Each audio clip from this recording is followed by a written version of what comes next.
עכשיו למרד במפלגת העבודה, לא של חברי הכנסת, אלא המרד של המשמרת הצעירה, שפותחת בקמפיין להדחתו של יושב הראש ברק. יש להם אפילו הצעה למחליף חדש ישן, עמרם מצנע. הדיווח של רינה מצליח.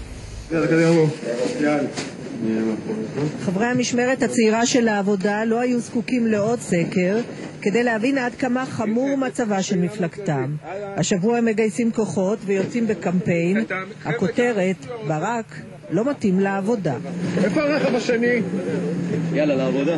הוא לא מנהיג, להגיד שהוא מוביל אותנו לאן שהוא לא מוביל אותנו. לא רק שהוא נכשל, הוא גם רודף את כל מי שמנסה להציב באלטרנטיבה. אם זה אנחנו הצעירים, אם זה המורדים מתוך העבודה. הוא מנהיג, הוא דיקטטור בעיני עצמו. אחרי שמרד חברי הכנסת של העבודה קרס, החליטו הצעירים לקחת את המושכות לידיים.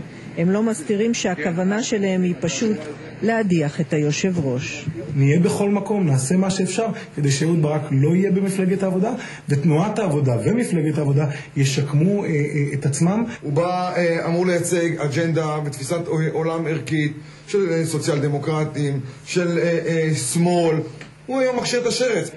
על רקע תמונת ברק, מגדלי הקירוב והעשן המקטרת, מתכנסת קבוצת צעירים שאכפת להם, ולמרות שההנהגה של העבודה פלטה אותה מן המפלגה, הם מתעקשים להיות מעורבים ולנסות לשנות.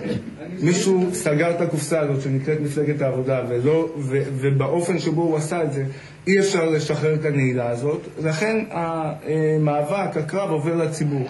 ברק ואנשיו ניסו להקים משמרת צעירה אלטרנטיבית וכשלו, וקדימה ניסו לקנות את קבוצת הצעירים האלה וגם הם כשלו. נקודת השבר שלנו במפלגה, הם אומרים, הייתה ההחלטה להיכנס לממשלת נתניהו. חייבים לייצר אלטרנטיבה, ויש אלטרנטיבה, רק צריך לבוא ולממש את הערכים. מפלגת העבודה פשוט בגדה בערכים שלה. אהוד ברק אמר, 20 מנדטים לפחות בשביל להיכנס. אבל הם אומרים שהם משפיעים בתוך הממשלה. אז נראה בבחירות הבאות, ההתרסקות כל פעם רואים איך זה יורד מההשפעה הזאת. אני אשמח לדעת. אני רוצה לעבוד אלטרנטיבה, יש פה דרך, נמאס לנו לדבר על שינויים קוסמטיים או שינויים נקודתיים.